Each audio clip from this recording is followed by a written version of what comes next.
I always try and get the results out of the artist, but there's always someone singing a little bit.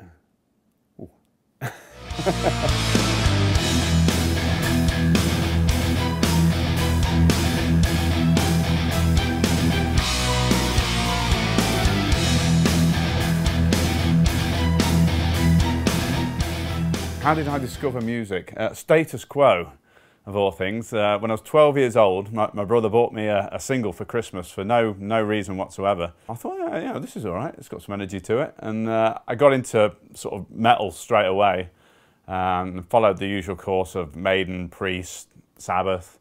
I put my own band together, Sabbath, which was when I was 15. And we got signed by the time I was 18. So by September '87, I found myself out in Germany recording. And we did 3 albums. 2 of them, did pretty well on the sort of the indie metal scene. And then the '90s came along and grunge came along, and the whole sort of thrash scene that I was involved with fell apart. And I find myself just sort of naturally going into the studio side of things, because I'd always preferred doing recording, the creative side of being in a band rather than the live side. Although, both have got a lot of fun to them. And I'd set my own little demo studio up. I used to get local bands coming in, and one thing led to another, and I managed to start getting work at a bigger 24-track studio in Nottingham. Started doing a bit of live front of house work. I was an in-house guy at the local club at Nottingham for a couple of years. And then I ended up doing some tours around Europe doing front of house. And I ended up working with Colin Richardson, who'd done Machine Head, Fear Factory, Napalm Death. So he was sort of on the heavier side of things, which was what I was into. And by Christmas, I think it was Christmas '96, I was working out in LA with Colin, doing the second Machine Head album. And I just managed to sort of fall into it in the right place. I did work for Roadrunner and Century Media, Nuclear Blast, Metal Blade, these labels, the bigger of the indie labels since then. Other bands I've worked with, I mean, Megadeth, they're probably the most household name, I think you could say, that I've worked with. I got involved with that again because of Roadrunner Records, so I've done, I've done a lot of stuff. I've done Machine Head, Killswitch Engage, Earth Crisis, Cradle of Filth. So when they needed someone to push the Megadeth album in a heavier direction, I got the call.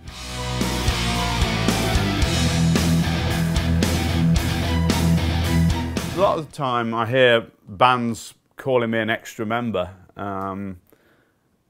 Whether that's complimentary or not, I don't know. But no, they I think I fit in well because I'm of the same age as a lot of the bands that I work with, and I grew up listening to the same music, so I've got a very similar understanding of where they're coming from. And I think, being a guitar player as well, I can actually, if I've got ideas, it's very easy for me to show them what I'm hearing in my head. You can't put your own stamp on things too much either. You've got to bring the best out of the band, but you also colour it in a certain way that gives it your feel, which is what, to me, a good producer should do. He shouldn't take over, but he should be like a film director in a way.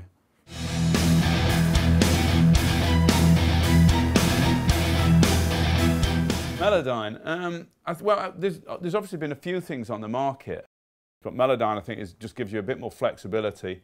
It's quick, really, with Melodyne. I think I can hear the others more when I use them. Melodyne, to me, is a bit more transparent. It keeps a bit more of the character. To me, sort of instantly out the box with Melodyne, you can get quick results, and it gets you there easy. And the fact that it's so easy just to, move notes around, pick single notes out as well is a real nice thing, where you're not having to actually physically draw it in.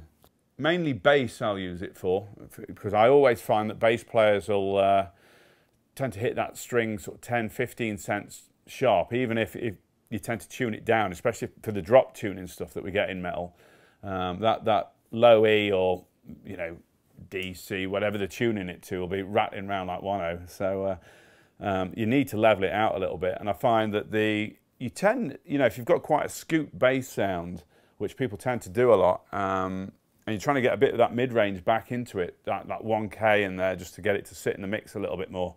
As soon as you start putting the mid-range in, you'll hear that tuning issue that you tend to get with bass. So a real quick fix for me is to bang the track into Melodyne, run it through, and I'll just then lift sections. You know, if there's an odd section for me that feels like it's pushing particularly sharp, I then just, you know, get the fixed track on the DI, pop it across and reamp it through whatever we're doing. I won't use it for quantizing, but just for pulling the pitch back into shape, and just for sections as well. If it's something, you know, when I have reamped it in that mid-range, the bass is more prominent against what the guitars are doing, you'll hear it, you know, it'll sound that little bit sour, so it'll just pull it back into shape. And obviously for vocals as well, you know, getting everything sitting nicely there. But I always try and get the results out of the artist, but there's always someone singing a little bit.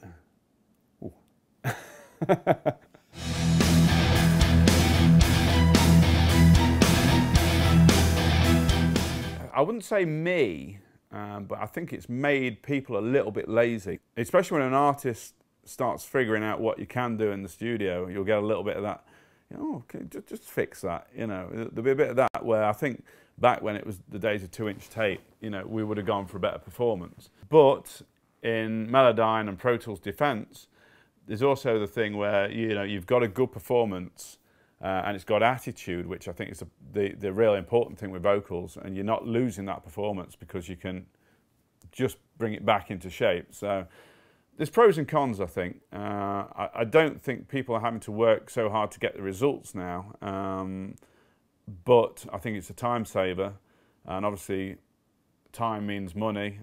Everyone's number crunching these days, so you've got to look at studio time like that a little bit now, where if you can, you know, get better results quicker, I think it's important.